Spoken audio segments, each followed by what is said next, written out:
अस्सलाम वालेकुम नाजरीन, आपको ताज़ा तरीन और अहम ब्रेकिंग न्यूज़ से आगाह करते चलें। पाकिस्तान में इस वक्त शदीद ख़तरनाक और हाई अलर्ट जारी कर दिया गया है।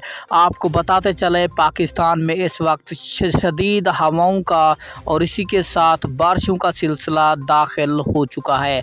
तो मैं आपको तमाम तफसील बताता हूँ इस छोटी सी वीडियो में।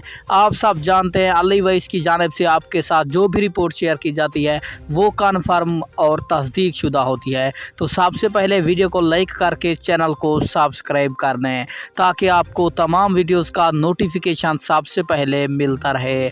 तो आपका कोई भी कीमती वक्त ज़ाया किए बगैर बढ़ते हैं वीडियो की जानिब।